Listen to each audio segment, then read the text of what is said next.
We once had a teacher, the teacher of teachers. He changed the world for the better and made us better creatures. Oh Allah, we've shamed ourselves, we've strayed from Al-Mu'allim. Surely we've wronged ourselves, what will we say in front of it? Mu'allim, he was Muhammad. വിജ്ഞാനത്തിന്റെ നിറവട്ടത്തിൽ പൂർണ്ണചന്ദ്രനെ പോലെ സുന്നി കൈരളി നെഞ്ചോട് ചേർത്ത പ്രസാധക സംഘം Badr publications ചുരുങ്ങിയ കാലം കൊണ്ട് ആദർശ വിപ്ലവ രംഗത്തും പ്രസാധക രംഗത്തും അനന്യമായ ചുവടുവെപ്പുകൾ. സിഡികൾ, ബുക്കുകൾ, ഡൈജസ്റ്റുകൾ തുടങ്ങി പബ്ലിഷ് രംഗത്ത് തനതും സുവ്യക്തവുമായ കാഴ്ചപ്പാടുകൾ. ഇപ്പോൾ കോഴിക്കോടിനു പുറമെ പെരിന്തൽമണ്ണ, മമ്പ്രം എന്നിവിടങ്ങളിലും ബദറിന്റെ ശ്രദ്ധേയമായ സാന്നിധ്യം. ബദർ പബ്ലിക്കേഷൻസ്, സുന്നി കൈരളിയുടെ മനസ്സറിഞ്ഞവർ.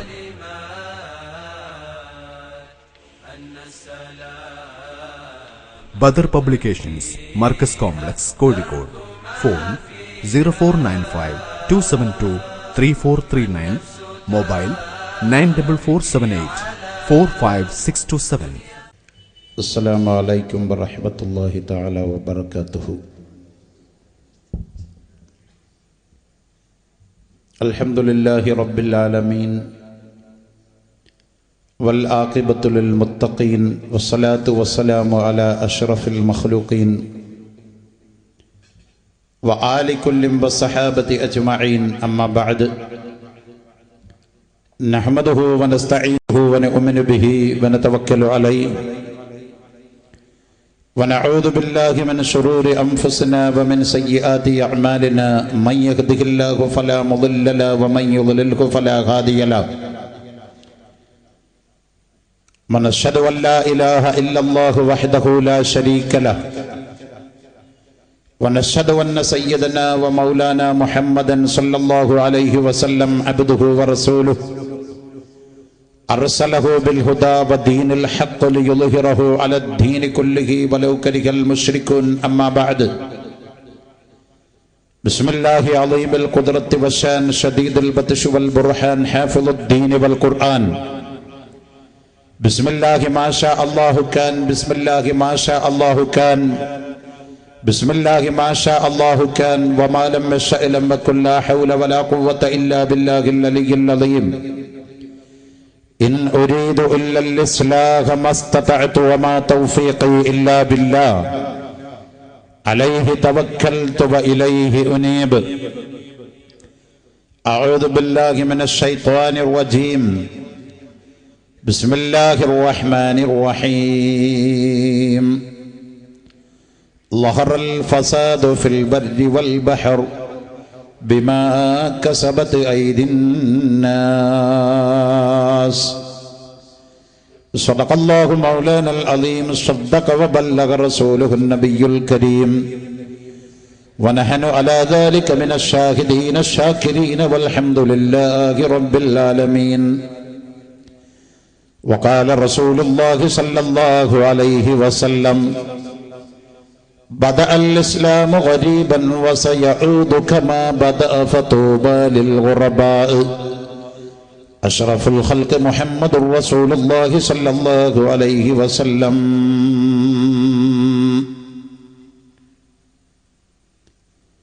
يا سيد السادات جئتك قاصدا أرجو حماك فلا تخيب مقصدي. يا ربي بالمصطفى بلغ مقاصدنا واغفر لنا ما مضى يا واسع الكرم.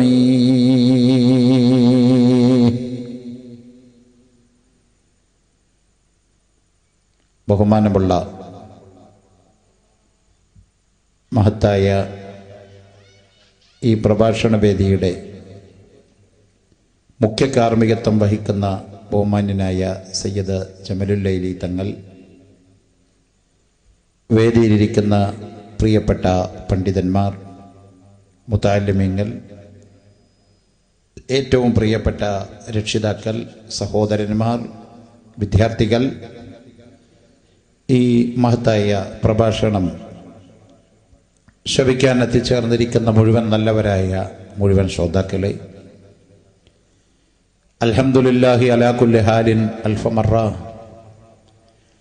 വഇൻ തഅദ്ദൂ നിഅമത്തല്ലാഹി ലാ തഹ്സുഹാ. സർവസൃഷ്ടാവും സംരക്ഷകനുമായ അല്ലാഹു തആല ചരാചരങ്ങളായ നമുക്ക് ചെയ്തു തന്ന അനുഗ്രഹങ്ങൾ അത് നിജപ്പെടുത്താൻ, എണ്ണി രേഖപ്പെടുത്താൻ അല്ലാഹുവിനല്ലാതെ മറ്റാർക്കും സാധ്യമല്ല. വിശുദ്ധ ഖുർആൻ. ബഹുമാനമുള്ളവരെ, ഇവിടെ ഈ നടത്തുന്ന ഈ പരിപാടി കുറച്ച് ദിവസങ്ങളോളമായി തുടർന്നുകൊണ്ടിരിക്കുന്ന ഒരു പരിപാടിയുടെ ഭാഗമാണിത്. ഈ ഒരു സാഹചര്യത്തിൽ ഇങ്ങനെ ഒരു ഇസ്ലാമിക പ്രഭാഷണം സംഘടിപ്പിക്കാൻ മുന്നോട്ട് വന്ന SSF-ന്റെയും SYS-ന്റെയും പ്രവർത്തകന്മാരെ ആദ്യമായി അഭിനന്ദിക്കുകയാണ്. അല്ലാഹു റബ്ബുൽ ഇസ്സത്ത് അവരുടെ ഈ പ്രവർത്തനം അവന്റെ പക്കൽ സ്വാലിഹായ അഅ്മാലുകളിൽ ഉൾപ്പെടുത്തി കബൂൽ ചെയ്യട്ടെ. ആമീൻ. കാരണം ഈ പ്രത്യേകമായ സാഹചര്യത്തിൽ വഅദ് പരിപാടികൾ, മതപ്രഭാഷണങ്ങൾ അത് ഇല്ലായ്മ ചെയ്യുകയും പകരം ഇസ്ലാമിക പ്രവർത്തനങ്ങൾക്ക് ചില പ്രത്യേക മാനദണ്ഡങ്ങൾ കാണുകയും ചെയ്യുന്ന ഒരു സാഹചര്യത്തിൽ തീർച്ചയായും പരമ്പരാഗത ഇസ്ലാമിക പ്രവർത്തന ശൈലി, പാരമ്പര്യ ഇസ്ലാമിക മൂല്യങ്ങൾ അത് കൈവിടാതെ ഉയർത്തിപ്പിടിച്ച് പഴമയിലൂടെ പുതുമയത്വം നിലനിർത്തുന്ന അഹ്ലുസുന്നത്തി വൽ ജമാഅത്തിന്റെ പ്രവർത്തകന്മാർ അവർ അഭിനന്ദനം അറിയിക്കുകയാണ്. ഇന്നത്തെ പ്രധാന ന്യൂസും ദൃശ്യമാധ്യമമായാലും അതുപോലെ തന്നെ പത്രമാധ്യമങ്ങളായാലും നാം വായിച്ചു കഴിഞ്ഞു. മുസ്ലിം സമുദായത്തിനെ കൂടുതൽ തെറ്റിദ്ധാരണ പരത്തുന്ന, ഇസ്ലാമിനെ കൂടുതൽ പ്രതിക്കൂട്ടിൽ നിർത്തുന്ന വാർത്തയാണ് ഇന്ന് ഇപ്പോൾ നാം ശ്രവിച്ചുകൊണ്ടിരിക്കുന്നത്. നാം അധിവസിക്കുന്ന ഈ കൊച്ചു കേരളത്തിൽ, നേരത്തെ ഇവിടെ സ്വാഗത പ്രസംഗികൻ പറഞ്ഞ പോലെ, കേരളം എന്നുള്ളത് സാധാരണക്കാരന്റെ ഭാഷയിൽ ദൈവത്തിന്റെ സ്വന്തം നാടാണ്. അതാര് പ്രയോഗിച്ചാലും അത് തെറ്റല്ല. കാരണം കേരളം എന്നുള്ള ഈ പേര് 5000 വർഷങ്ങൾക്ക് മുമ്പേ ഈ കേരളം എന്ന പേര് നാമകരണം ചെയ്തത് അറബികളാണ്. അറബികൾ 5000 വർഷങ്ങൾക്ക് മുമ്പ് കേരളത്തിൽ വ്യാപാര വാണിജ്യ ആവശ്യാർത്ഥം വന്നതായി കേരളപ്പഴമ എന്ന പുസ്തകത്തിൽ ഡോക്ടർ അയ്യപ്പൻ രേഖപ്പെടുത്തിയിട്ടുണ്ട്. 5000 വർഷങ്ങൾക്ക് മുമ്പ് നമ്മുടെ കേരളത്തിൽ വാണിജ്യ വ്യവസായ ആവശ്യങ്ങൾക്ക് വന്ന അറബികൾ ഈ നാടിന്റെ ഭൂപ്രകൃതി കണ്ട് അവർ അത്ഭുത സ്തംഭിതരായി പോയി. നമുക്കറിയാം, നമ്മുടെ ഈ നാട്ടിൽ തന്നെ ഒരു 5 സെന്റ് സ്ഥലമെടുത്ത് നോക്കിയാൽ തല ഉയർത്തി നിൽക്കുന്ന തെങ്ങും, അപ്പുറത്ത് തന്നെ കവുങ്ങും, ഇപ്പുറത്ത് തന്നെ മ്ലാവും, അപ്പുറത്ത് തന്നെ പറങ്കിമാവും, ഒരു തൊടിയിൽ ഒരേ കാലാവസ്ഥയിൽ ഒരേ മണ്ണിൽ ഏറ്റവും ചുരുങ്ങിയത് 25-30 വൃക്ഷങ്ങൾ ഒരു കാലാവസ്ഥയിൽ ഒരു തൊടിയിൽ വളരുന്ന ഭൂപ്രദേശം ലോകത്ത് കേരളമല്ലാതെ മറ്റേതാണുള്ളത്?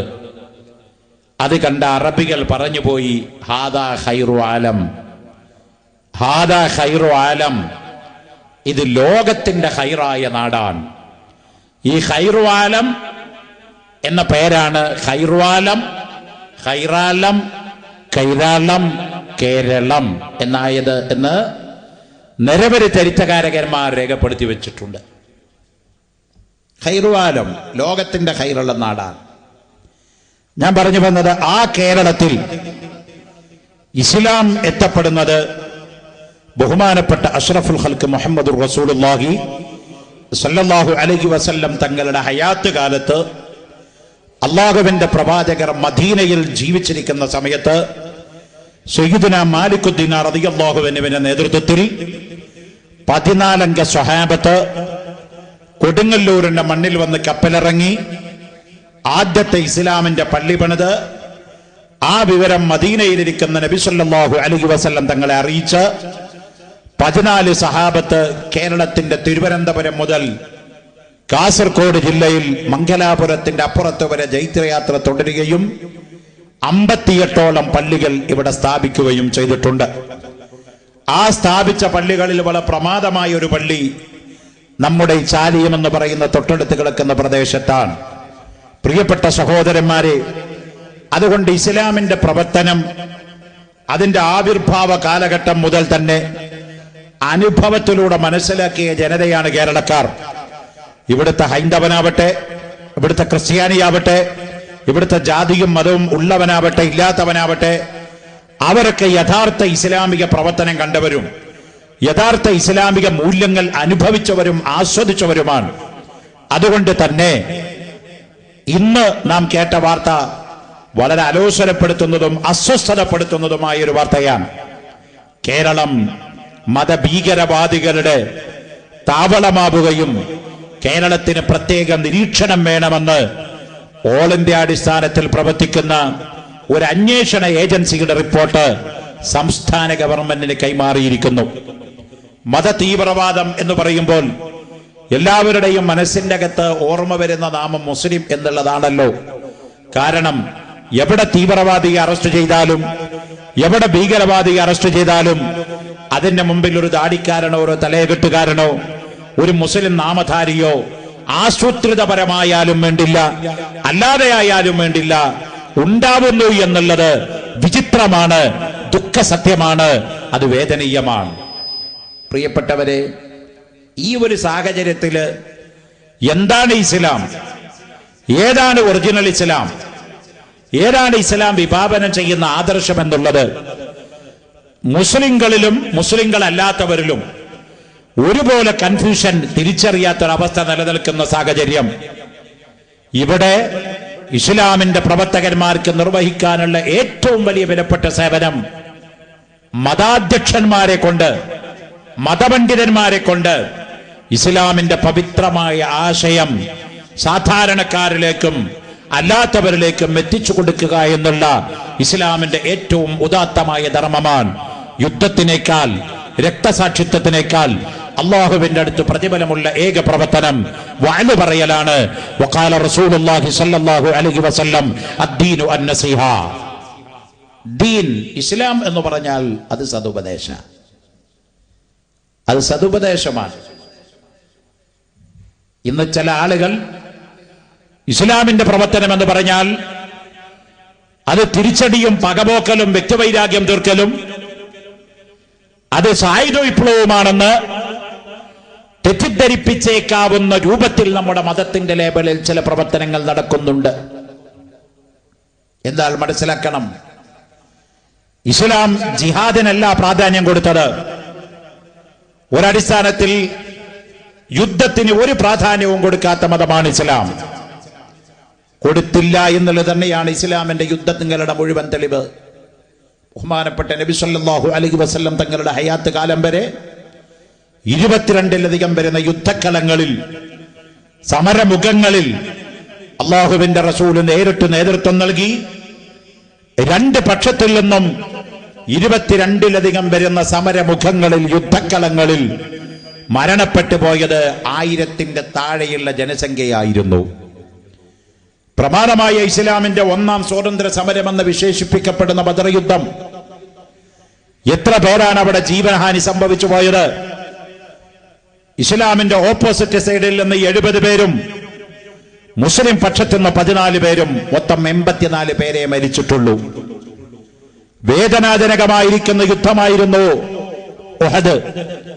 മുസ്ലിങ്ങൾക്ക് വലിയ തിരിച്ചടി സംഭവിച്ച യുദ്ധമായിരുന്നു ഉഹദ്. ഇസ്ലാമിന്റെ വീരശൂര പരാക്രമശാലിയായ അള്ളാഹുവിന്റെ റസൂലിന്റെ പ്രിയപ്പെട്ട എളാപ്പയായ ഹംസത്ത് ബിൻ അബ്ദുൽ മുത്തലിബിന്റെ രക്തസാക്ഷിത്വം കൊണ്ട് ലോക മുസ്ലിങ്ങളെ വേദനിപ്പിച്ച കണ്ണീരിൽ കുതിർത്തിയ യുദ്ധമായിരുന്നു ഉഹദ്. അവിടെയും മരണസംഖ്യ 84. നിങ്ങൾ മനസ്സിലാക്കണം, അമേരിക്ക എന്ന് പറയുന്ന രാജ്യം അവരാണെന്ന് ആരെ ഭീകരനാണ്, ആരാണ് തീവ്രവാദി, ആരാണ് ഭീകരവാദി എന്ന് തീരുമാനിക്കുന്ന 1-ാം നമ്പറുകാരൻ അമേരിക്കയാണ്. അമേരിക്ക കൊടുക്കുന്ന ഫത്വയാണ് ഭീകരനും ഭീകരനല്ലാതെയാക്കുന്നത്. 2 ദിവസം മുമ്പെയുള്ള ഐക്യരാഷ്ട്രസഭയുടെ സമ്മേളനത്തിൽ അമേരിക്കയുടെ പ്രസിഡന്റ്, അമേരിക്കയുടെ പ്രതിനിധികൾ വിളിച്ചു പറഞ്ഞത് കേട്ടില്ലേ? പുതിയ പ്രസിഡന്റായ ബറക് ഒബാമ ഹുസൈനിന്റെ പ്രഖ്യാപനം കേട്ടില്ലേ? ഇറാൻ എന്ന് പറയുന്ന ആ രാജ്യം അതിന്റെ ആയുധങ്ങളുടെ സർവ്വരഹസ്യവും ലോകത്തിലുള്ള ആളുകൾക്ക് കയറിയിറങ്ങാൻ വേണ്ടി തുറന്നില്ലായിരുന്നുവെങ്കിൽ ഇറാഖിന്റെ ഗതികേട് ഇറാനും ഉണ്ടാകുമെന്ന് ഒരു ഭാഗത്ത് അമേരിക്ക വാണിംഗ് തരുമ്പോ വേറൊരു ഭാഗത്തെ അമേരിക്ക നമ്മളെ നോമ്പ് തുറപ്പിച്ചുകൊണ്ട് സുഖിപ്പിച്ച് കൊല്ലിയാൻ. ഇവിടെ ഉണ്ടായോ എന്ന് എനിക്കറിയില്ല. തൃശ്ശൂരിലുണ്ടായിരുന്നു മിസ്റ്റർ ഒബാമ സാറിന്റെ നോമ്പുറപ്പിക്കൽ, ഇഫ്താർ മീറ്റ്. അമേരിക്കയിൽ നിന്ന് ആള് വന്നിരിക്കുന്നു. കേരളത്തിലെ മുസ്ലിങ്ങളെ നോമ്പ് തുറപ്പിക്കാൻ ചെകുത്താൻ വേദമോതുക, ചെകുത്താൻ വേദമോതുക. ഒരു സമയത്ത് ഇസ്ലാമിന്റെ രാഷ്ട്രങ്ങളെ മുഴുവൻ ഇല്ലായ്മ ചെയ്യുകയും അതേ സമയത്ത് തന്നെ മുസ്ലിങ്ങളെ നക്കിക്കൊല്ലുകയും സ്വീകരിക്കുന്ന ഒറിജിനൽ കാലഹരണപ്പെട്ടുപോയ സയനിസ്റ്റ് നയം. ഈ വലകളിൽ എന്റെ പ്രിയപ്പെട്ട മുസ്ലിം സഹോദരന്മാരെ, ബുദ്ധിയുള്ളവരെ, നമ്മൾ വീണു പോകാൻ പാടില്ല. അല്ലാഹു തആല പരിശുദ്ധ ഖുർആനിൽ ഒരായത്തിലൂടെ നമ്മെ അറിയിച്ചിട്ടുള്ളൊരു കാര്യം, ലഹും ഖുലൂബുൻ ലാ യഫ്ഖഹൂന ബിഹാ വലഹും അഅ്യുനുൻ ലാ യുബ്സിറൂന ബിഹാ വലഹും ആദാനുൻ ലാ യസ്മഊന ബിഹാ ഉലൈക കൽ അൻആം. എന്താണ് ആ ആയത്തിന്റെ അർത്ഥം? വല്ലാത്ത അർത്ഥമുള്ള ഒരു ആയത്താണത്. നമ്മളൊക്കെ ഇതിലൂടെ കേട്ട് ഇതിലൂടെ അങ്ങ് തള്ളിക്കളയുന്നതാണത്. അല്ലാഹു പറയുന്നു, ലഹും ഖുലൂബുൻ ലാ യഫ്ഖഹൂന ബിഹാ, അവർക്ക് ചിന്തിക്കാൻ, കാര്യങ്ങളെ യഥാവിധി മനസ്സിലാക്കാൻ നല്ല ഹൃദയം നാം നൽകിയിട്ടുണ്ട്. അതുകൊണ്ട് യാഥാർത്ഥ്യം കണ്ട് ഗ്രഹിക്കാത്തവർ, വലഹും അഅ്യുനുൻ ലാ യുബ്സിറൂന ബിഹാ, കറക്റ്റായി കണ്ട് മനസ്സിലാക്കാനുള്ള നല്ല കാഴ്ചശക്തിയുള്ള കണ്ണുകൾ അവർക്ക് ഞാൻ നൽകിയിട്ടുണ്ട്. അതുകൊണ്ട് സത്യമേത് മിഥ്യേത് എന്ന് തിരിച്ചറിയാത്തവർ, വലഹും ആദാനുൻ ലാ യസ്മഊന ബിഹാ, മനോഹരമായിരിക്കുന്ന കർണപടങ്ങളെ നൽകിയിട്ടുണ്ടവർക്ക് നാം. അതുകൊണ്ട് സത്യേത് മിഥ്യേത് എന്ന് കേട്ട് കേൾവി കൊണ്ട് മനസ്സിലാക്കാൻ കഴിയാത്തവർ, ഉലൈക, ആ വിഭാഗം, കൽ അൻആം, അവർ മൃഗങ്ങളെ പോലെയാണ് നബിയേ, മൃഗങ്ങൾക്ക് സമാനമാണ് എന്ന് പറഞ്ഞ് ഖുർആനിൽ ആയത്ത് അള്ളാഹു അവസാനിപ്പിക്കുകയല്ല ചെയ്തത്. അങ്ങനെ എങ്ങാനും ആയത്ത് അള്ളാഹു അവസാനിപ്പിച്ചെങ്കിൽ അത് ഖുർആനിന്റെ മുഅ്ജിസത്തിന് കേടാകുമായിരുന്നു. ലോകത്തിലെ ഏറ്റവും വലിയ മുഅ്ജിസത്ത് ഖുർആനാ, അമാനുഷികത ഖുർആനാ. ഖുർആനിന്റെ അമാനുഷികതയെ ചോദ്യം ചെയ്യപ്പെടാൻ ഈ സമയം വരെ ഒരു ശക്തിക്കും സാധിച്ചിട്ടില്ല എന്നുള്ളതാണ് ഖുർആനിന്റെ ഏറ്റവും വലിയ മുഅ്ജിസത്ത്. അപ്പോൾ ലോകത്തിലെ ഏറ്റവും വലിയ മുഅ്ജിസത്താ ഖുർആൻ. ആ ഖുർആനില് ഉലൈക കൽ അൻആം, ഹൃദയം കൊടുത്തിട്ട് അതുകൊണ്ട് സത്യം ചിന്തിച്ച് മനസ്സിലാക്കാത്തവർ, കണ്ണ് നൽകിയിട്ട് അതുകൊണ്ട് യാഥാർത്ഥ്യം കണ്ടെത്താത്തവർ, ചെവി കൊടുത്തിട്ടവർ അതുകൊണ്ട് സത്യം കേട്ട് ഉത്ബുദ്ധരാവാത്തവർ, നബിയെ അവരാരാണ്? ഉലൈക കൽ അൻആം, അവർ മൃഗങ്ങളെ പോലെയാണ്. മൃഗങ്ങളാണ് എന്ന് ഖുർആൻ പറഞ്ഞില്ല, അവർ മൃഗങ്ങളാണ് എന്ന് പറഞ്ഞില്ല.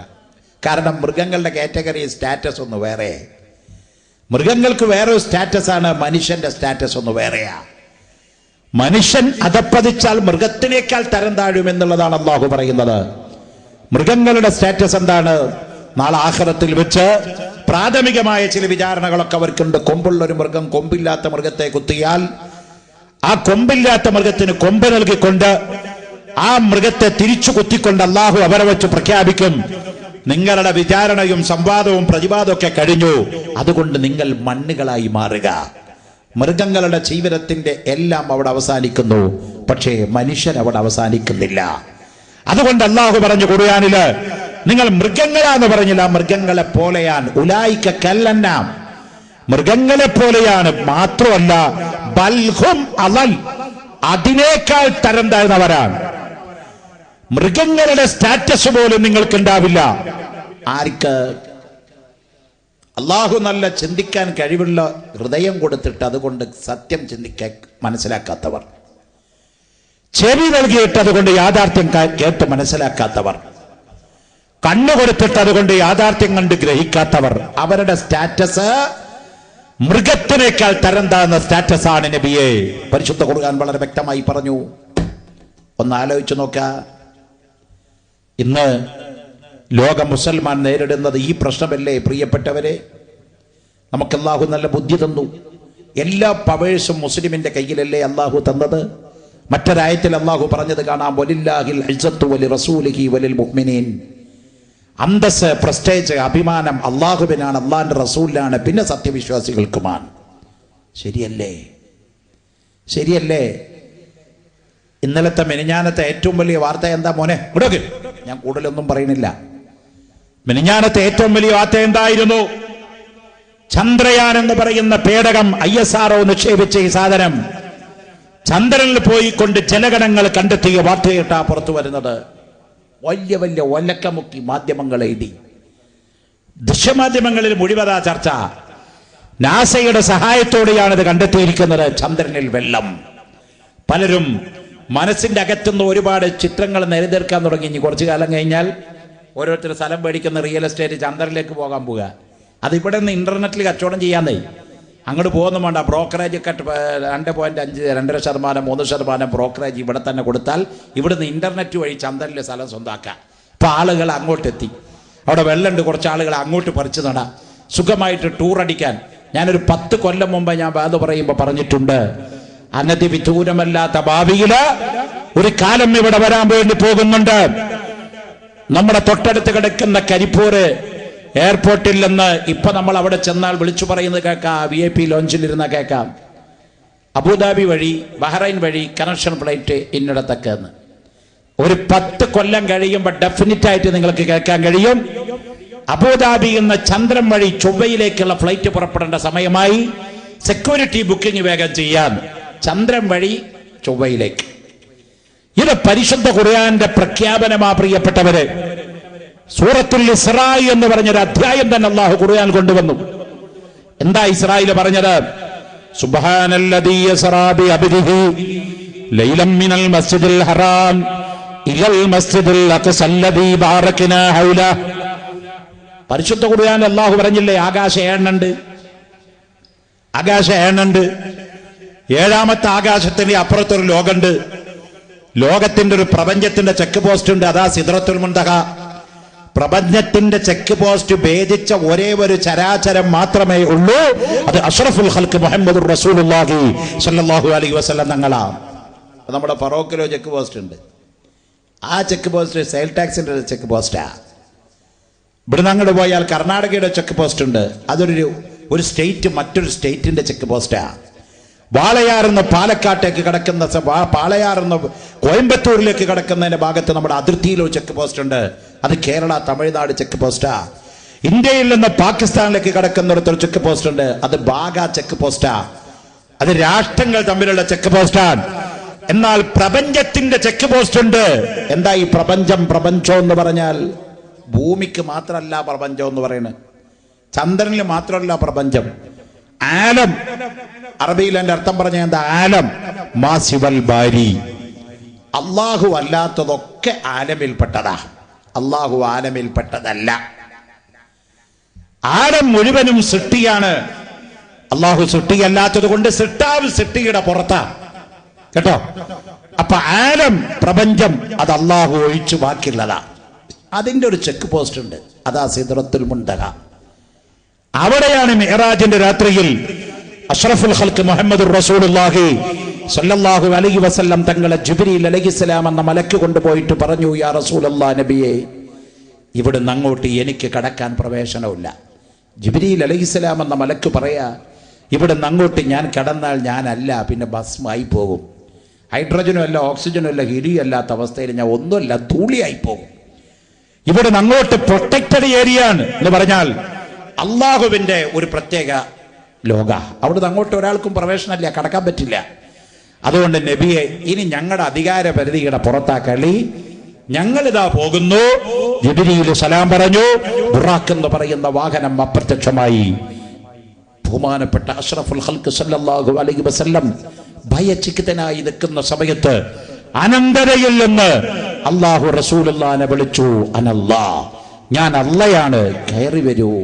നബി തങ്ങൾ അള്ളാഹുവിൻ്റെ ലോകത്തേക്ക് കടന്നു. അള്ളാഹുമായി നേരിട്ട് സംഭാഷണം നടത്തി. അള്ളാഹു നമുക്ക് വേണ്ടി കൊടുത്തയച്ച 50 വഖത്ത് നിസ്കാരം കലീമുല്ലാഹി മൂസാ നബി അലൈഹിസ്സലാമിൻ്റെ റെക്കമെൻഡേഷനോടുകൂടെ 45 വഖത്തും ഡിസ്കൗണ്ട് ചെയ്ത് 5 വഖത്തിൽ 50 വഖത്തിൻ്റെ കൂലി അള്ളാഹു നിശ്ചയിച്ച് 5 വഖത്ത് നമുക്ക് അള്ളാഹു കോംപ്ലിമെൻ്റായി കൊടുത്തയച്ചു. ഇതൊക്കെ പറയുമ്പോൾ റസൂലുള്ള 7 ആകാശത്തിൻ്റെ അപ്പുറത്ത് പോയി 4-ാം ആകാശത്ത് നിൽക്കുന്ന സൂര്യൻ്റെ അപ്പുറത്ത് റസൂലുള്ള കടന്നിട്ടുണ്ട്. ഇപ്പം നമ്മുടെ ശാസ്ത്രം എവിടെ എത്തിയിട്ടുള്ളൂ? ചന്ദ്രനിലേക്ക് എത്തിയിട്ടുള്ളൂ. ചൊവ്വയിലേക്കൊരു സാധനം പറഞ്ഞയച്ചു, ക്ലിയറൻസ് കിട്ടിയിട്ടില്ല കേട്ടോ. റസൂലുള്ള സൂര്യന്റെ അപ്പുറത്ത് പോയി. സൗരയൂഥത്തിലെ ഏറ്റവും വലിയ ഗ്രഹമായ സൂര്യൻ ഈ ലോകത്ത് മുഴുവൻ ഖിയാമത്ത് നാൾ വരെ സപ്ലൈ ചെയ്യേണ്ട വൈദ്യുതി സൂര്യനിൽ ഒരൊറ്റ ദിവസം കത്തുന്നുണ്ട് എന്നാ കണക്ക്. ലോകാവസാനം വരെ ഈ ലോകത്തിലുള്ള മുഴുവൻ ആളുകൾക്ക് ഉപയോഗിക്കപ്പെടേണ്ട വൈദ്യുതി സൂര്യനിൽ ഒരൊറ്റ ദിവസം കത്തിയെറിയുകയാണ്. സുബ്ഹാന ജല്ല ജലാലുഹു. ആലോചിച്ചോക്കങ്ങള്, ആ സൂര്യന്റെ അപ്പുറത്ത് റസൂലുള്ളാഹി പോയി. അപ്പൊ ആധുനിക നമുക്ക് ISROയുടെ ചെയർമാൻ മിസ്റ്റർ മാധവൻ നായരോട് പറയാം, നാസയുടെ ആളുകളോട് വിളിച്ചു പറയാം, നിങ്ങൾ ഖുർആനിലേക്ക് റിസർച്ചിന് വരണം. സൂര്യനെ ഭേദിക്കാൻ കഴിയുമെന്ന് ഖുർആൻ പറയുന്നുണ്ട്, അതിർത്തിയെ ഭേദിക്കാൻ കഴിയുമെന്ന് ഖുർആൻ പറഞ്ഞിട്ടുണ്ട്. അതുകൊണ്ട് നിങ്ങൾ ഖുർആനിലേക്ക് റിസർച്ചിന് വരണം.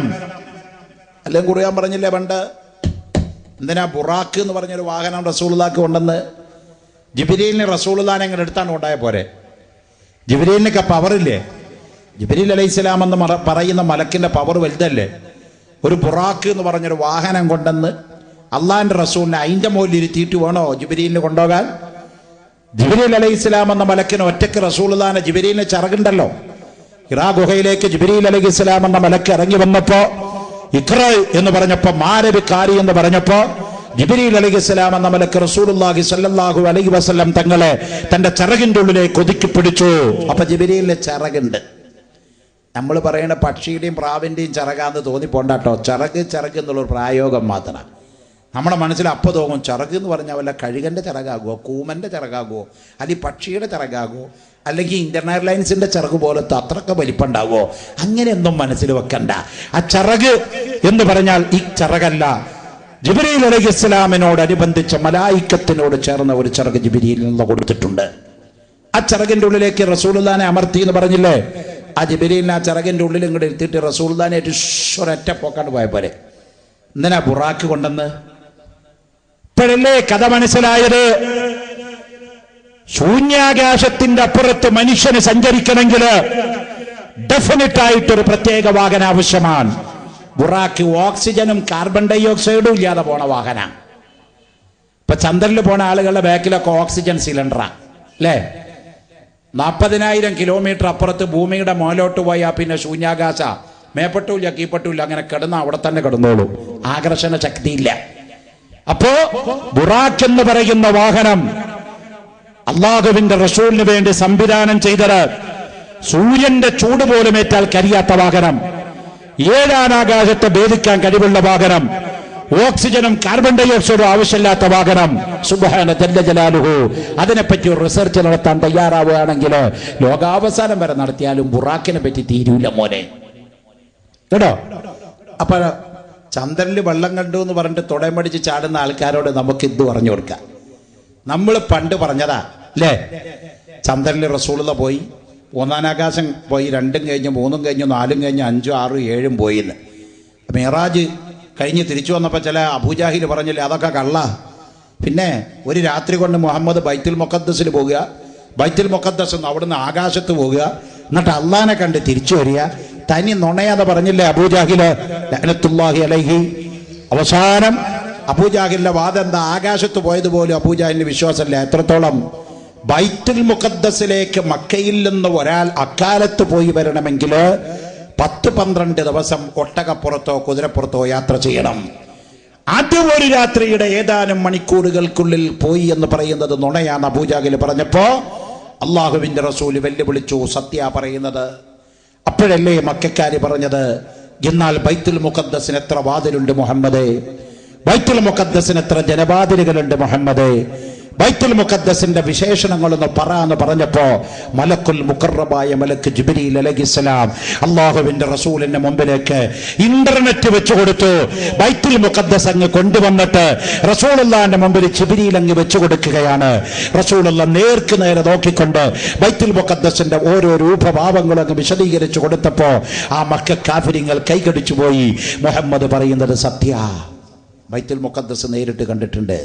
കണ്ടോകള്, അതൊക്കെ ലോകത്ത് ഇസ്ലാമിക സംസ്കാരം, ഇസ്ലാമിക അറിവ്, ഇസ്ലാമിന്റെ മഹത്വം അത് എപ്പോഴും ഉയർന്നു നിൽക്കുന്ന മഹത്വം തന്നെയാണ്. പക്ഷെ നമ്മളത് പഠിക്കാൻ തയ്യാറല്ല, നമ്മളത് മനസ്സിലാക്കാൻ തയ്യാറല്ല.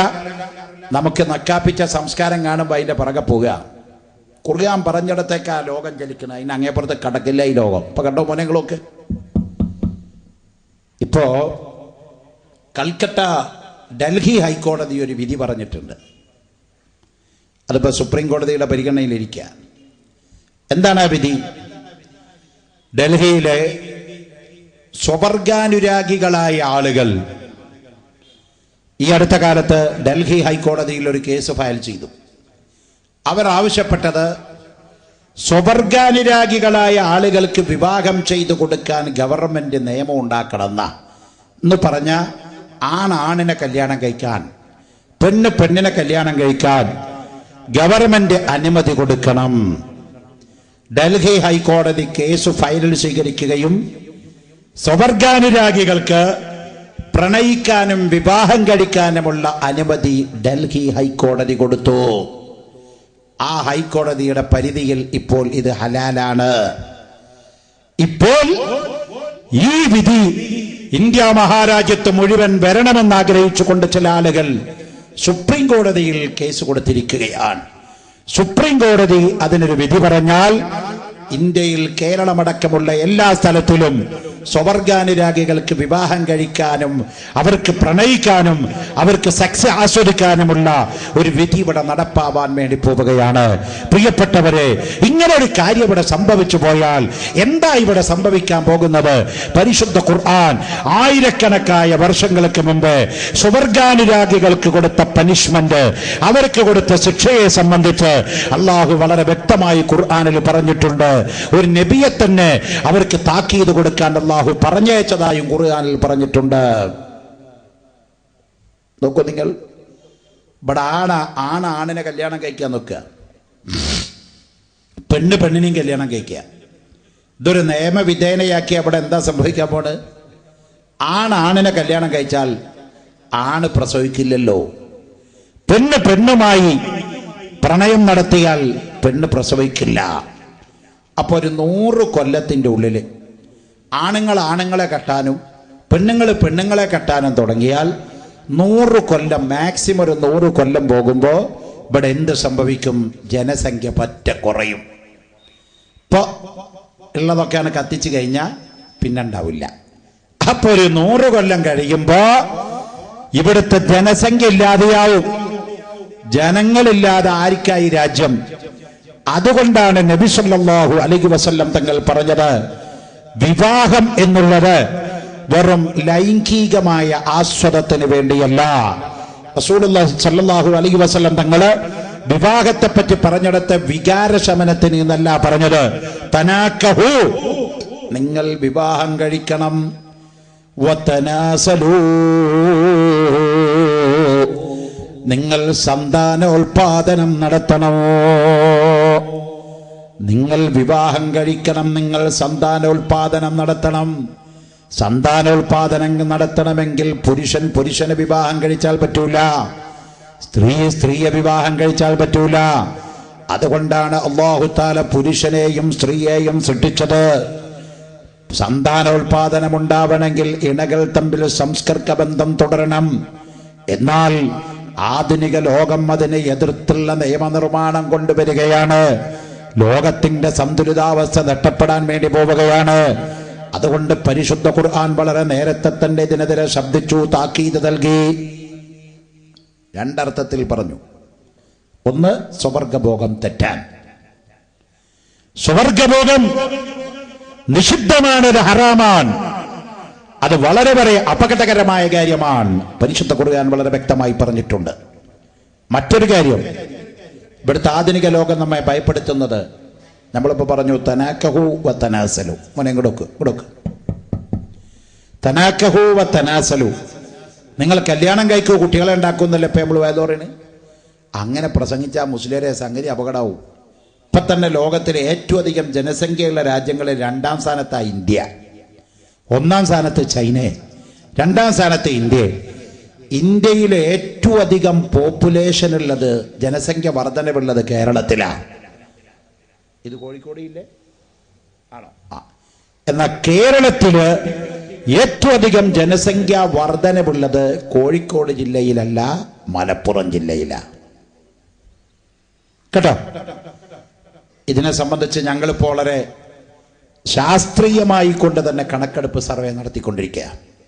നേരത്തെ ഇവിടെ പ്രസംഗിക്കുമ്പോൾ നമ്മുടെ സ്വാഗത പ്രസംഗിക്കാൻ പറഞ്ഞതും നോട്ടീസിൽ എഴുതിയതും അത് രണ്ടും തെറ്റാ. കാരണം ന്യൂനപക്ഷ കമ്മീഷൻ അംഗം എന്നാണ് അദ്ദേഹം എന്നെ പറ്റി പറഞ്ഞത്. കേരളത്തിൽ ന്യൂനപക്ഷ കമ്മീഷൻ ഇല്ല, രൂപീകരിച്ചിട്ടില്ല.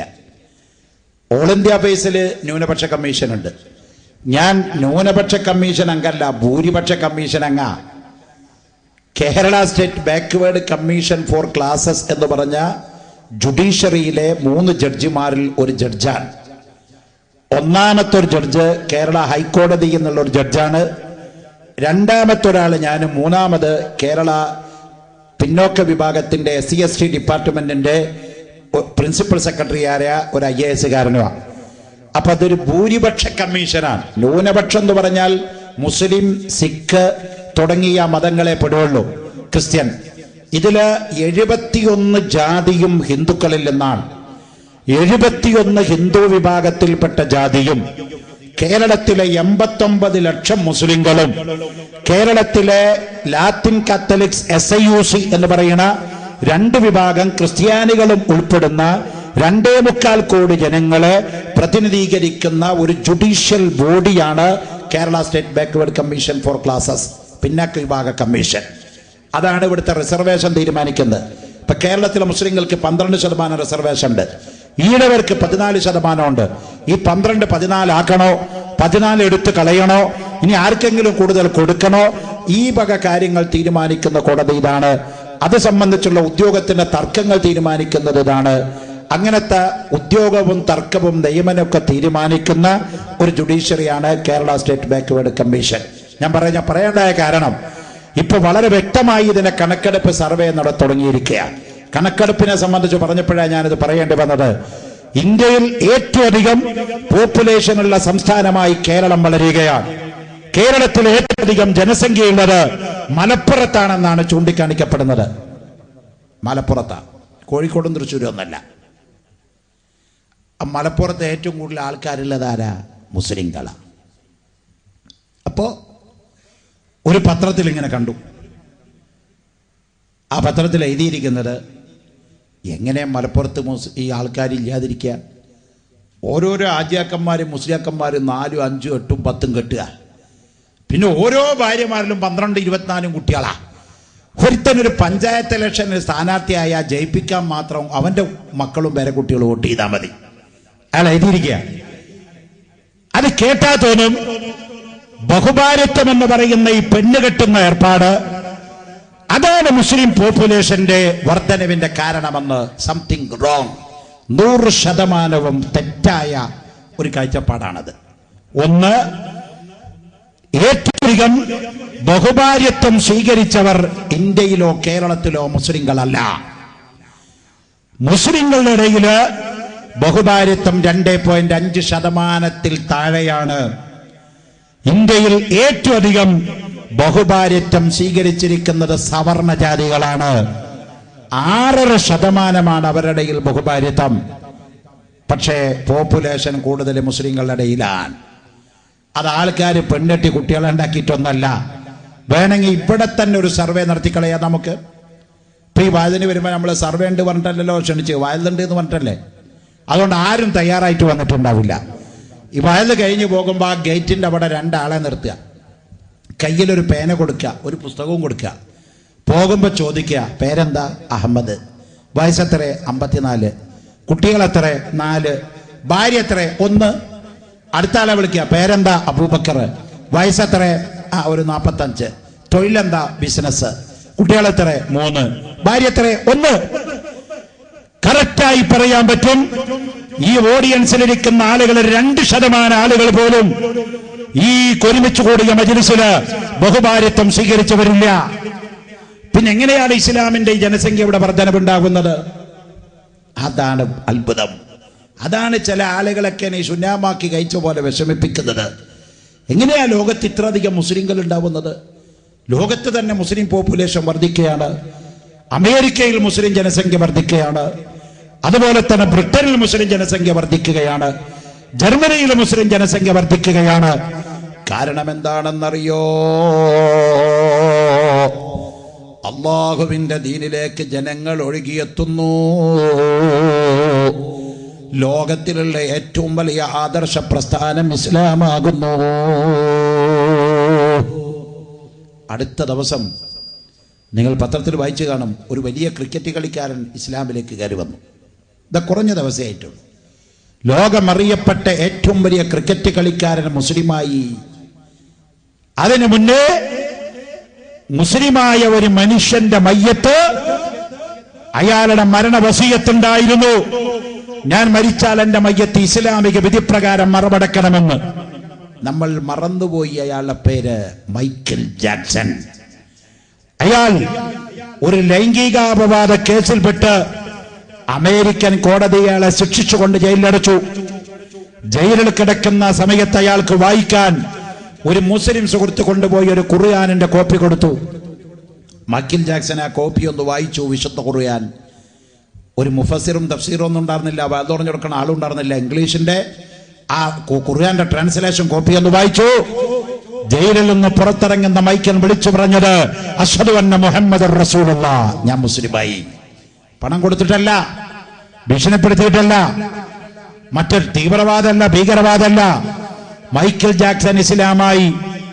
മൈക്കിൾ ജാക്സൺ മരണപ്പെട്ടപ്പോൾ അദ്ദേഹത്തിന്റെ മരണ വസിയത്ത് ഇസ്ലാമിക വിധിപ്രകാരം എന്നെ കബറടക്കണമെന്നായിരുന്നു.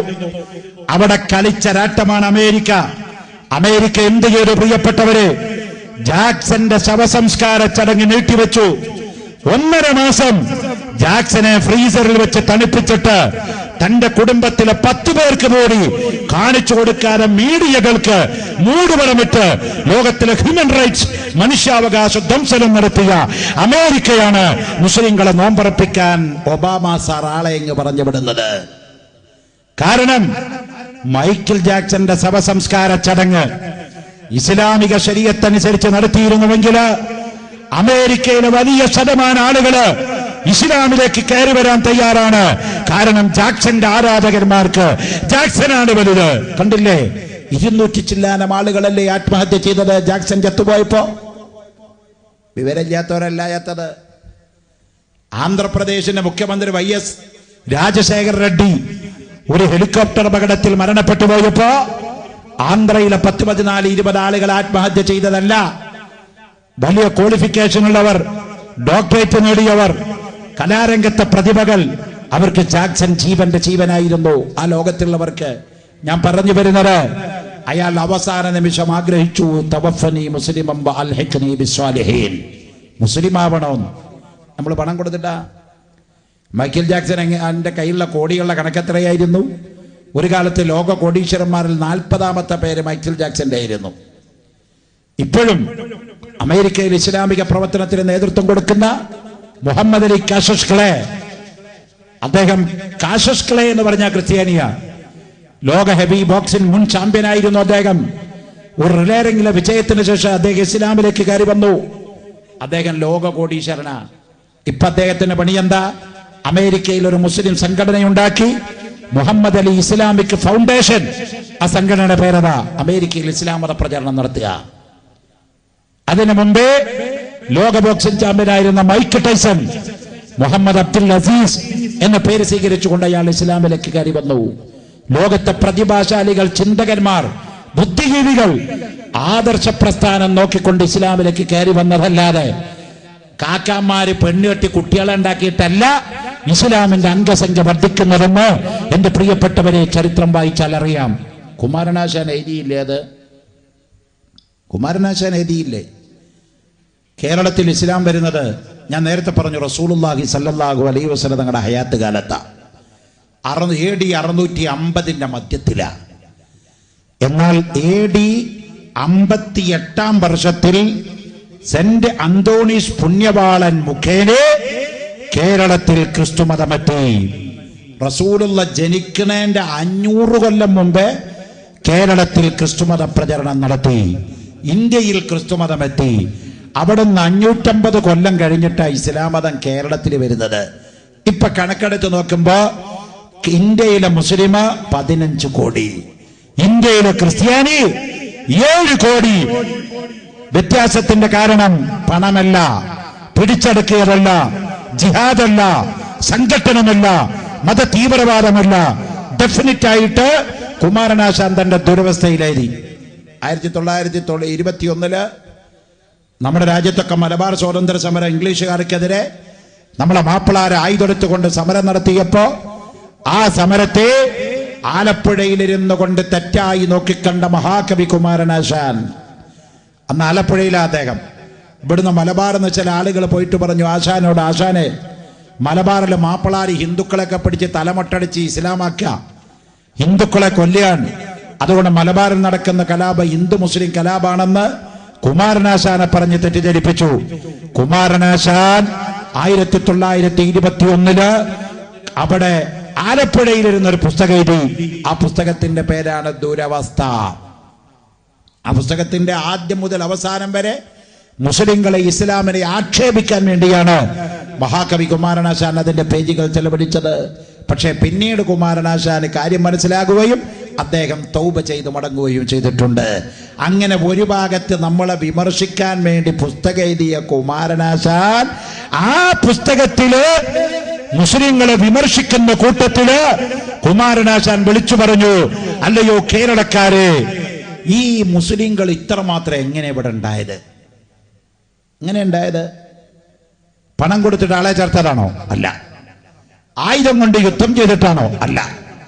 പിന്നെ എങ്ങനെ ഉണ്ടായി?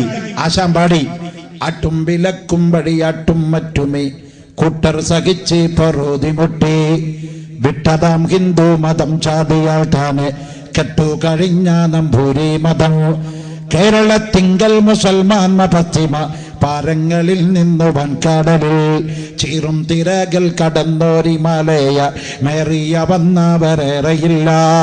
എത്രയോ ദൂരം വഴി തെറ്റി നിൽക്കേണ്ടൊരേഴ ചെറുമിൻ പോയി തൊപ്പിയിട്ടാൽ ചിത്രാമവേനെത്തി ചാരത്തിടും ഇട ചറ്റും പഠിക്കണ്ട നമ്പുരാരേ. ഇസ്ലാം മതം വലുതാകാനുള്ള കാരണം പണം കൊടുത്തിട്ട് ആളെ സ്വീകരിച്ചതല്ല. ഇസ്ലാം മതം വലുതായത് പെണ്ണ് കെട്ടിയിട്ട് കുട്ടികളെ പ്രൊഡക്ഷൻ നിർമ്മാണം നടത്തിയതുമല്ല. അങ്ങനെയൊക്കെ ആയിരുന്നുവെങ്കിൽ 1921 കുമാരനാശാൻ കവിത എഴുതുമ്പോൾ അത് പറയണ്ട, ഈ മുസ്ലിയാക്കന്മാരും തങ്ങന്മാരും ആജിയന്മാരും ഓരോരുത്തരും 5-8 പെണ്ണുങ്ങളെയും കെട്ടി 19 എണ്ണത്തിന് അടിച്ചുണ്ടാക്കിയിട്ടായി ജനറേഷൻ വലുതായതെന്ന് കുമാരനാശാൻ പാടിയത്. എത്രയോ ദൂരം വഴി തെറ്റി നിൽക്കേണ്ട ചെറുമൻ പോയി തൊപ്പിയിട്ടാൽ ചിത്രാമവേനെത്തി ചാരത്തിടും നിട ചറ്റും പഠിക്കണ്ട നമ്പുരാരെ. തൊട്ടുകൂടാത്തവർ തിണ്ടിക്കൂടാത്തവർ ദൃഷ്ടിയിൽപ്പെട്ടാലും ദോഷമുള്ളവർ കെട്ടില്ലാത്തോർ തമ്മിൽ ഉണ്ടാത്തൊരിങ്ങനെ ഒട്ടല്ല കോജാതി കോമരങ്ങൾ. ഇസ്ലാം മതം വളർന്നു വരാനുള്ള കാരണം, ഈ രാജ്യത്ത് ബഹുമാനപ്പെട്ട മാലിക്കുദ്ദീനാറും പാർട്ടി ഇസ്ലാമിന്റെ പ്രചരണത്തിന് വേണ്ടി വന്നപ്പോൾ ഈ രാജ്യത്തെ ഹിന്ദു വിഭാഗത്തിന്റെ ഇടയിൽ ജാതീയത കൊണ്ട് പൊറുതിമുട്ടുക നമുക്കറിയാം. ഒരു 10-40 കൊല്ലം മുമ്പ് നമ്മുടെ ഈ ഫറോക്കിലെ അവസ്ഥ എന്താ? ഈ ചാലിയത്തെ അവസ്ഥ എന്താ? കോഴിക്കോട്ടെയും തൃശ്ശൂരിലെയും കണ്ണൂരിലെയും പാലക്കാട്ടെയും അവസ്ഥ എന്താ? പ്രിയപ്പെട്ടവരെ, താഴ്ന്ന വിഭാഗത്തിൽപ്പെട്ട സ്ത്രീകൾക്ക് അവരെ മാർവിടം മറക്കാനുള്ള സ്വാതന്ത്ര്യം ഇവിടെ ഇല്ല. പാവപ്പെട്ട ദളിതുകാരനെന്ന് പറയുന്ന ഇന്ന് ചെങ്ങറയിൽ ഭൂമി സമരം നടത്തുന്ന ആദിവാസികള് വയനാടിന്റെ പ്രാന്തപ്രദേശങ്ങളിൽ മുത്തങ്ങയിലും പരിസരങ്ങളിലും കുടിൽകെട്ടി താമസിക്കുന്ന ആദിവാസികൾ അവരാണ് ഈ ഭാരതത്തിന്റെ ഒറിജിനൽ അവകാശികൾ. അവരാണ് ദ്രാവിഡന്മാർ, അവരാണ് ഇന്ത്യയുടെ മനസ്സറിഞ്ഞവർ, അവരാണ് ഈ ഭാരതത്തിന്റെ ആദ്യത്തെ അവകാശികൾ. ആ അവകാശികളുടെ അവസ്ഥ എന്തായിരുന്നു? പാവപ്പെട്ട സ്ത്രീകൾക്ക് മാർവിടം മറച്ചുകൂടാ.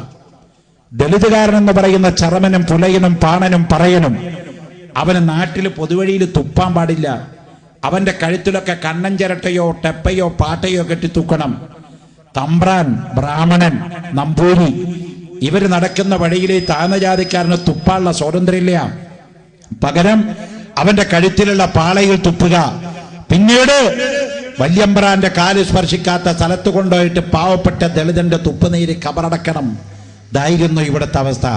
ആ കാലഘട്ടത്തിലാണ് മാലിക്കുദ്ദീൻ റളിയല്ലാഹു അൻഹു ഇസ്ലാമിന്റെ പ്രവർത്തനവുമായി കേരളത്തിലേക്ക് കയറി വരുന്നത്. ഇസ്ലാമിൽ ജാതിയില്ല, ഇസ്ലാമിൽ ഉപജാതിയില്ല, ഇസ്ലാമിൽ കറുത്തവനില്ല, ഇസ്ലാമിൽ വെളുത്തവനില്ല, ഇസ്ലാമിൽ മുതലാളിയില്ല, ഇസ്ലാമിൽ തൊഴിലാളിയില്ല. എല്ലാവരെയും ഒരുപോലെ ട്രീറ്റ് ചെയ്ത മതം, ലോകത്ത് സാഹോദര്യം ഉയർത്തിപ്പിടിച്ച മതം, അതാണ് ഇസ്ലാം. ഇസ്ലാമിൽ ജാതി ഉപജാതി ഒന്നുമില്ല കേട്ടോ മോനെ. അത് പറഞ്ഞപ്പോൾ ഒരാൾ എന്നോട് ചോദിച്ചു, പിന്നെ ഇസ്ലാമിൽ ജാതി ഇല്ലേ ചോദിച്ചു. ഉണ്ട്. അടുത്ത ദിവസം തിരുവനന്തപുരത്ത് ഞങ്ങൾ കോടതിയിൽ സിറ്റിംഗ് നടത്തുമ്പോൾ തിരുവനന്തപുരത്തുകാരനായ ഒരു മുസ്ലിം കയറി വന്ന് കോടതിയിൽ ഒരു കേസ് തന്നു. ആ കേസിൽ അദ്ദേഹം പറയുന്നത് ഇസ്ലാമിൽ ജാതിയുണ്ടെന്നും അതുകൊണ്ട് ഹിന്ദുക്കളിലെ പോലെ ഇസ്ലാമിലും ജാതിയുണ്ട്, അതുകൊണ്ട് ഹിന്ദുക്കൾക്ക് സംവരണം ജാതി അടിസ്ഥാനത്തിൽ കൊടുത്തതുപോലെ മുസ്ലിങ്ങൾക്കും ജാതി അടിസ്ഥാനത്തിൽ സംവരണം കൊടുക്കണം എന്നാ പറഞ്ഞത്. അവ തൊട്ടടുത്തിരിക്കുന്ന ജസ്റ്റിസ് എന്നോട് ചോദിച്ചു, സക്കാഫി മുസ്ലിങ്ങൾ ജാതി ഉണ്ടോ ചോദിച്ചേ? ഇല്ല പറഞ്ഞു. ഇയാളേതാ? അപ്പം ഞാൻ ചോദിച്ചു, ഈ റെപ്രസെൻറ്റേഷൻ കൊണ്ടുവന്ന സുഹൃത്തിനോട് ചോദിച്ചു, നിങ്ങൾ ഏത് ജാതിയാ ചോദിച്ചു. ജാതി ഒന്ന് പറയട്ടെ. അവൾ പറഞ്ഞു, ഞാനൊരു ജാതിയല്ല. പിന്നെ ജാതി ഇല്ലാതെ പിന്നെ നിങ്ങളൊരു ജാതിയല്ല, നിങ്ങൾ ഇസ്ലാമാണോ ചോദിച്ചു. അതെ. ജാതി നിങ്ങൾ ഏതേലോ ജാതി ആവണ്ടേ? അയാൾ പറയുന്നത് മുസ്ലിങ്ങളുടെ സുന്നി, ജമാഅത്ത് ഇസ്ലാമി, തബ്ലീഗ്, ഖാദിയാനി, ഷിയ, റാഫിളി, മുജസ്സിമി, ഇബാദി, ഖുബൂരി, സലഫി, ഖലഫി, ബറേലവി, മുഖദ്ദരി, മുജസ്സിമി, ഇങ്ങനെ പോവുകയാണ്. അപ്പൊ അത് കേൾക്കുമ്പോൾ തോന്നും സുന്നി, ജമാഅത്ത് ഇസ്ലാമി, മുജാഹിദ്, തബ്ലീഗ്, ഖാദിയാനി, ഷിയ, റാഫിളി, മുജസ്സിമി, മുഖദ്ദരി, ഇബാദി, ഖുബൂരി, സലഫി, ഖലഫി, ബറേലവി, അഹ്ലെ ഹദീസി, ഇങ്ങനെ അതെ കേട്ടില്ലേ നിങ്ങള്? ഇയാളത് പറയുന്നത് ജാതിയാണ്. ഇത് ജാതിയല്ല. ഉമർഖാദി ജാതിനെ പറ്റി പറഞ്ഞത് കണ്ടോ? ആശാരി മൂശാരി വമണ്ണാനു പറയരു വകശവാനു ചട്ടിയും വനായാടി പാണരു അയാ ഫാഖിറം ബിൻ നസ്ബി കൈഫ തഫാഖുറു വഅസ്ലൂക് മുഅ്മിൻ ഖബിലു തീയംബനായരു ആശാരി മൂശാരി വമണ്ണാനു പറയരു വകശവാനു ചട്ടിയും വനായാടി പാണരു. ആശാരിയും മൂശാരിയും കൊശവനും ചട്ടിയും പാണനും പുലയനും പോലെ എല്ലാ സുന്നി, ജമാഅത്തെ ഇസ്ലാമി, മുജാഹിദ്, തബ്ലീഗ്. ഒരു ജമാഅത്തെ ഇസ്ലാമിക്ക് എപ്പ വേണമെങ്കിലും സുന്നിയാവാ, ഒരു മുജാഹിദിന് എപ്പ വേണമെങ്കിലും സുന്നിയാവാ, ഒരു ഖാദിയാനിക്ക് എപ്പ വേണമെങ്കിലും മുസ്ലിമാകാ, ഷഹാദത്ത് ചെല്ലണമെന്ന് മാത്രമേ ഉള്ളൂ. കാരണം ഇസ്ലാമിന്റെ ഔട്ടുള്ള കക്ഷിയാണ് ഖാദിയാനി. ബഹുമാനപ്പെട്ട നബി സല്ലല്ലാഹു അലൈഹി വസല്ലം തങ്ങളുടെ ശേഷം ഒരു നബിയുണ്ടെന്ന് വാദിക്കുന്ന കക്ഷിയാണല്ലോ ഖാദിയാനി. മിർസാ ഗുലാം അഹ്മദ് നബിയാണെന്ന് വാദിച്ചവരാണ്. പരിശുദ്ധ ഖുർആനിൽ അല്ലാഹു പറഞ്ഞു, മാകാന മുഹമ്മദുൻ നബാ അഹദിൻ മിൻ റിജാലിക്കും വലാകിൻ റസൂലുള്ളാഹി വ ഖാതിമുൻ നബിയ്യീൻ. മുഹമ്മദ് നബി അല്ലാഹുവിന്റെ അവസാനത്തെ പ്രവാചകനാണ്. മുഹമ്മദ് നബിയുടെ ശേഷം നബിയില്ല.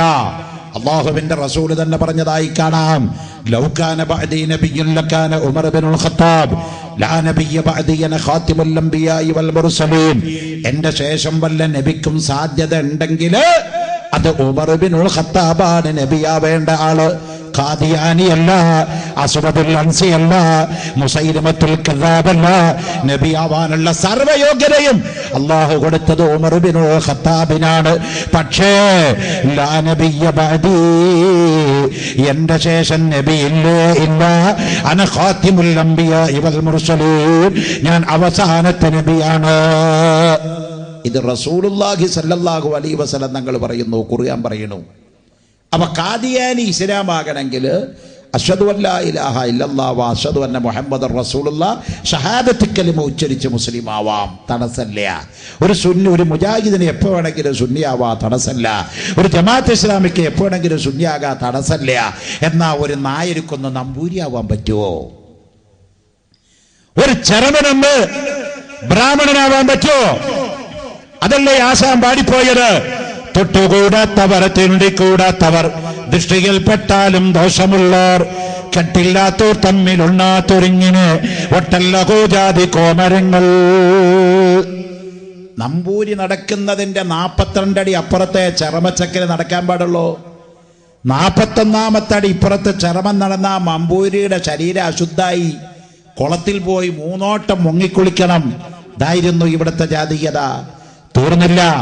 ഞാൻ നേരത്തെ പറഞ്ഞല്ലോ, പാവപ്പെട്ട വിഭാഗത്തിൽപ്പെട്ട സ്ത്രീകൾക്ക് അവരുടെ മാറുമറക്കാൻ സാധ്യമല്ല. മാറുമറച്ചൂടെ. ഇപ്പൊ ആകെ പരാതിയാണല്ലോ.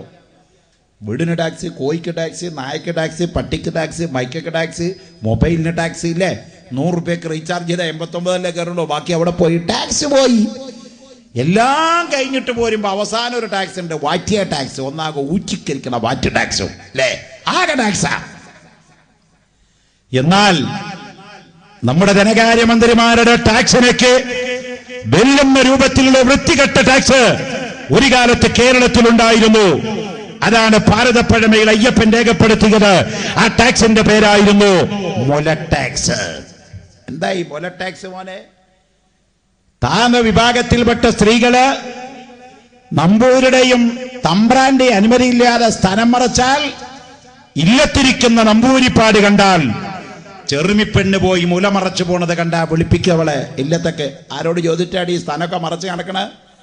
ഇതൊക്കെ വലിയ വലിയ ജാതിക്കാർക്കല്ലേ മുലക്കച്ച വെച്ച് മടക്കാൻ പാടുള്ളൂ. നിങ്ങളൊക്കെ പബ്ലിക്കാക്കിയിട്ട് ഓപ്പണായിട്ട് ഞങ്ങൾക്ക് കാണാൻ വേണ്ടി നടക്കണ്ടല്ലേ? ആരോട് ചോദിച്ചാടി മറച്ചത്? അപ്പൊ ഈ സാധു സ്ത്രീ പറയും, തമ്പ്രാനെ ഗതികേട് കൊണ്ട് 10 ദിവസം മറച്ചു പോയതാ. എത്ര ദിവസം? 10 ദിവസം.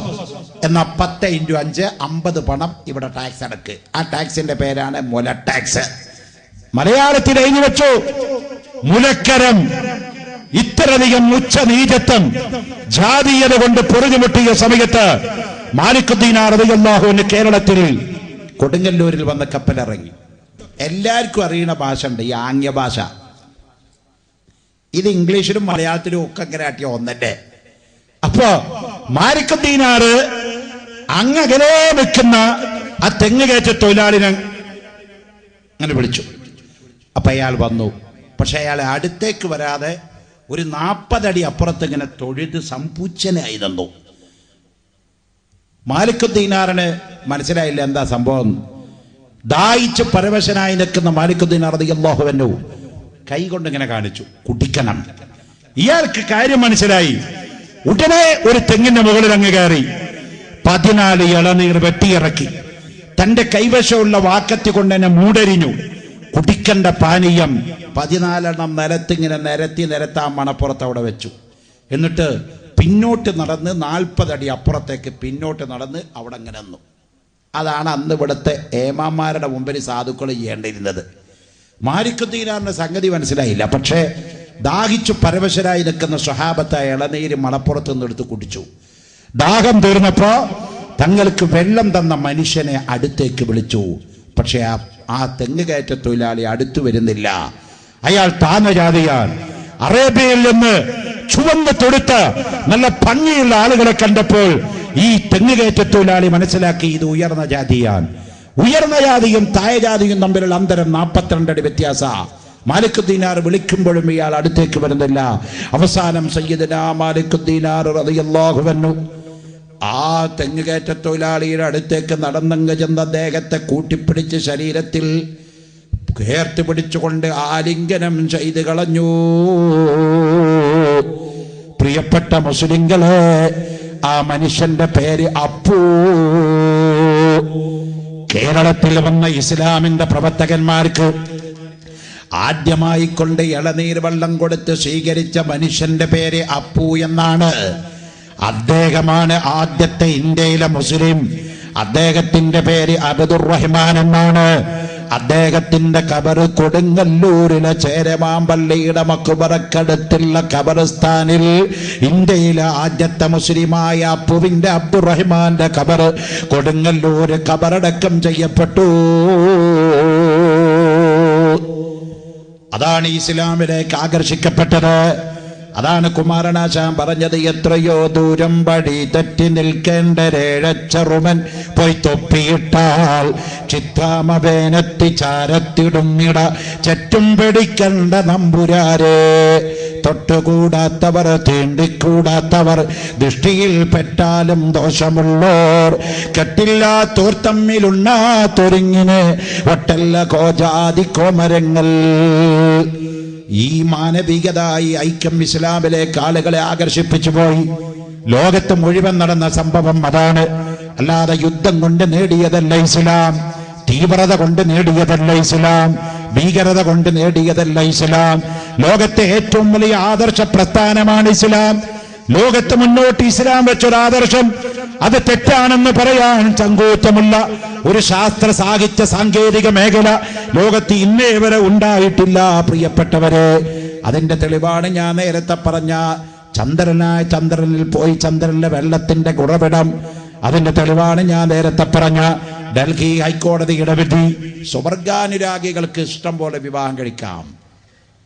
സുപ്രീം കോടതിയുടെ പരിഗണനയിലിരിക്കുന്നത് ഇത് വന്നുപോയ എന്താകും? ഇവിടെ ആണിനെ കെട്ടിയ പെണ്ണിനെ കെട്ടിയാൽ ഒരു 100 വർഷത്തിന്റെ അകത്ത് ലോകത്തിന്റെ ജനറേഷൻ താന്നു പോകും. പിന്നെ ഭൂമിയിൽ മനുഷ്യണ്ടാവില്ല, കൊതും ഞണ്ടും തവളൊക്കെ ഉണ്ടാവും. കാരണം ആണുമായിട്ട് ബന്ധപ്പെട്ട കുട്ടികൾ ഉണ്ടാവില്ല എന്ന് ആണുങ്ങൾക്ക് അറിഞ്ഞുകൊണ്ടോ. പുരുഷന്റെ ഒരു തുള്ളി ബീജം സ്ത്രീയുടെ ഗർഭപാത്രത്തിൽ അംഗവുമായി ചേർന്നാലാണ് ബീജസങ്കലനം സംസ്കർക്കമുണ്ടാകുന്നത്.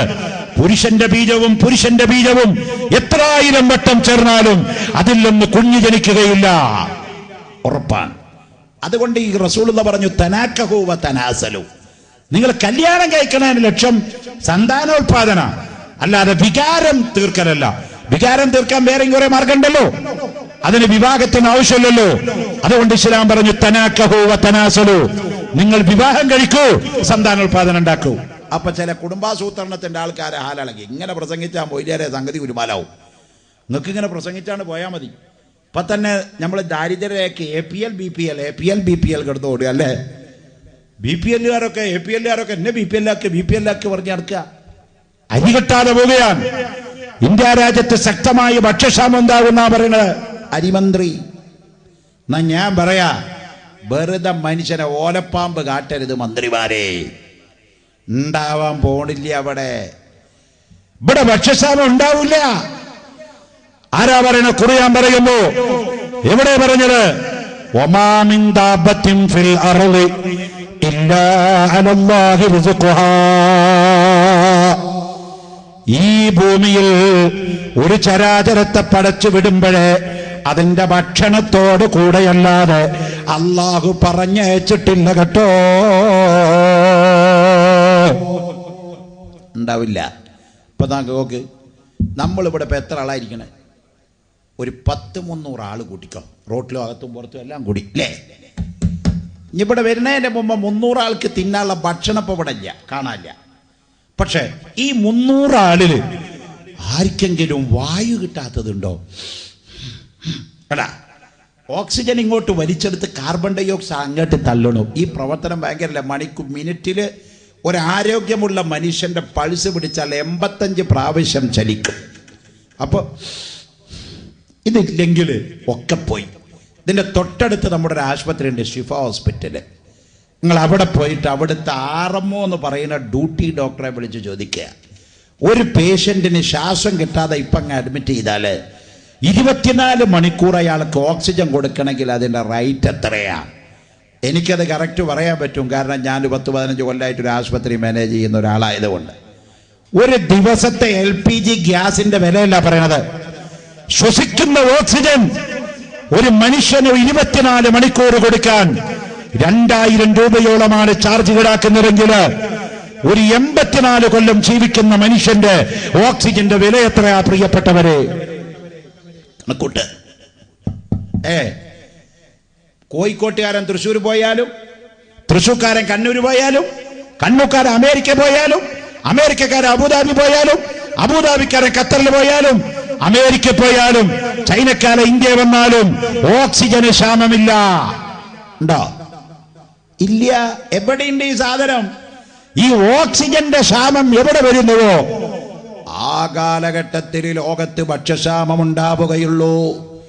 ഒമാമിൻ ദാബത്തിൻ ഫിൽ അർളി ഇല്ലാ അലല്ലാഹി റിസ്ഖുഹാ.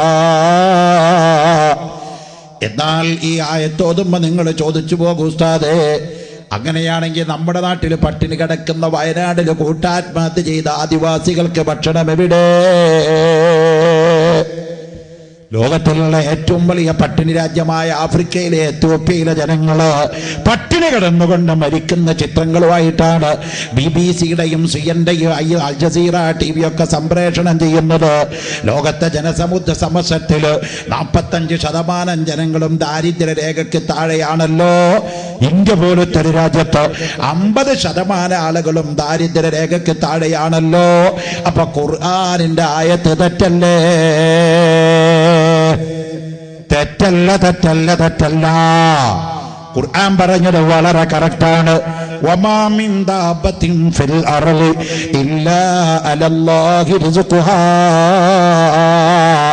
ഭൂമിയിൽ മനുഷ്യനെന്നല്ല ഖുർആൻ പറയുന്നത്.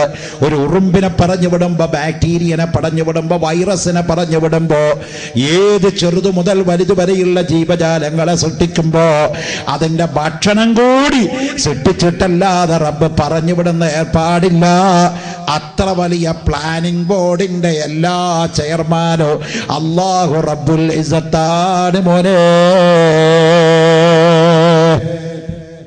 എന്നാ നമ്മുടെ നാട്ടിൽ ഈ ഭക്ഷ്യക്ഷാമവും ദാരിദ്ര്യമൊക്കെ കാണാണ്ടല്ലോ അല്ലേ? വീടില്ലാത്തവർ, എടുക്കാൻ തുണിയില്ലാത്തവർ, ഭക്ഷണം കിട്ടാതെ പെരുന്നാളിൻ്റെ അന്ന് കോഴിക്കോട് ഒരു സംഘടന 5000 ചില്ലാൻ ആളുകൾക്ക് ഭക്ഷണപ്പൊതി കൊടുത്തു എന്നാണ് കണ്ടത്. തിന്നാൻ ആൾക്കാരുണ്ടായിരുന്നു. റോഡിൽ അന്തി ഉറങ്ങുന്നവരും കിടന്നുറങ്ങുന്നവരും സുബ്ഹാന ജല്ല ജലാലുഹു. അപ്പം നിങ്ങൾ ഈ പ്രസംഗിക്കും വന്ന ഈ നാട്ടിൽ എല്ലാവർക്കും ഭക്ഷണം അല്ല അവിടെ ഒരുക്കിയിട്ടുണ്ട് പറഞ്ഞാൽ നോക്കിയാൽ കാണാൻ ചില മുസ്ലിയാരെ ഇവിടെ തന്നെ ഉണ്ട്, അവൈലബിളാ. എന്താ സംഭവിച്ചത്? ഞാനൊരു ഉദാഹരണം പറഞ്ഞുതരാം. ഇപ്പൊ ഇന്ത്യയിലെ ഏറ്റവും വലിയ മുതലാളി കഴിഞ്ഞൊരു 6 മാസം മുമ്പ് 3 ദിവസം ലോകത്ത് ഏറ്റവും വലിയ മുതലാളി ഇന്ത്യക്കാരനായിരുന്നു. റിലയൻസിന്റെ മുതലാളിയായ മുകേഷ് അംബാനി. 45,000 കോടി ഡോളറാ അദ്ദേഹത്തിന്റെ ആസ്തി. ചെറിയൊരു പൈസയല്ലേ ഉള്ളൂ പോലെ.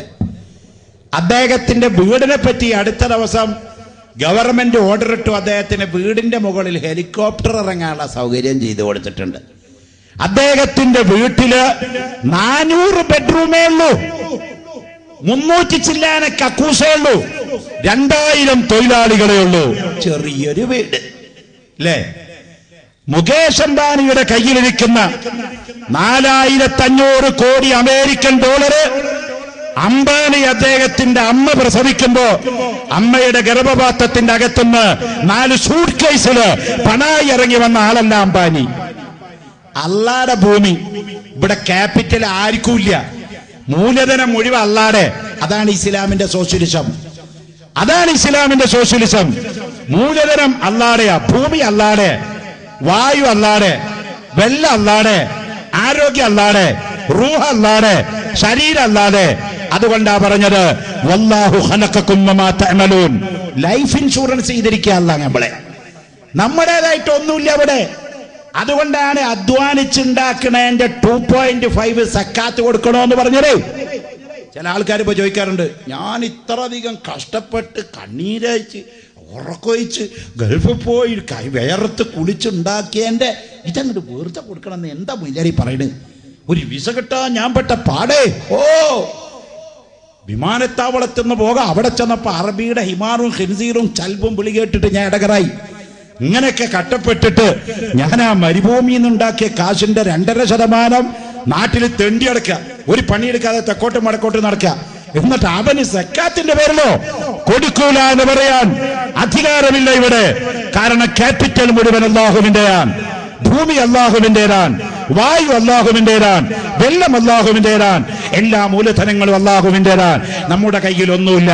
അതുകൊണ്ട് നമ്മൾ വെറും ഉപഭോക്താവ് മാത്രമാണ്. അതുകൊണ്ടാണ് ഇസ്ലാം പറഞ്ഞത്, നിന്റെ സമ്പത്തിന്റെ 2.5 2.5 2.5% സാമ്പത്തികമായി നീ പാവപ്പെട്ടവന് കൊടുക്കണം. മുകേഷ് അംബാനിയുടെ കയ്യിലിരിക്കുന്ന 45,000 കോടി അയാൾക്ക് എന്തിനാ? അയാളും രാത്രിയാകുമ്പോൾ കഴിക്കണത് 3 ചപ്പാത്തിയും 1 ഗ്ലാസ് വെള്ളവും 1/2 ഗ്ലാസ് പാലും ഒരു ചെറിയ കട്ടൻ ചായ. ഇതായിരിക്കാം. പിന്നെ കോടീശ്വരന്മാരൊരു പരിധി കഴിഞ്ഞാൽ പണം ഉണ്ടാക്കി വെക്കുന്നത് അംബാനിനേക്കാൾ മേലെ ഞാനാണ്, എന്നേക്കാൾ മേലെ അവനാണ്.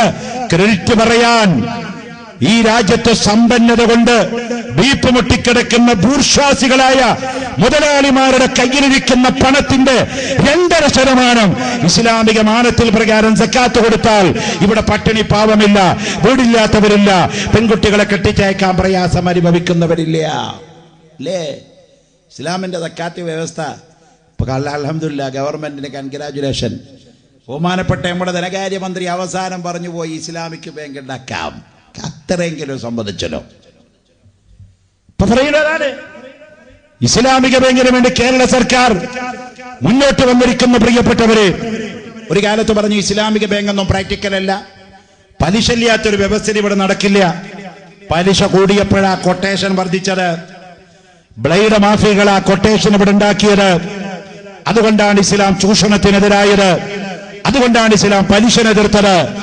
ഇസ്ലാം പറഞ്ഞതൊക്കെ കറക്റ്റായി. ഇസ്ലാം കലക്കും കലാ സംവിധാനങ്ങൾക്കും പുരോഗമനത്തിനൊന്നും എതിരല്ല മോനെ. അങ്ങനെ ആരും ധരിച്ചു പോണ്ട. ഇപ്പൊ ചെറിയൊരു ധാരണ മോനെ, ഇവിടെ മുസ്ലിമായ വലിയ അടങ്ങറ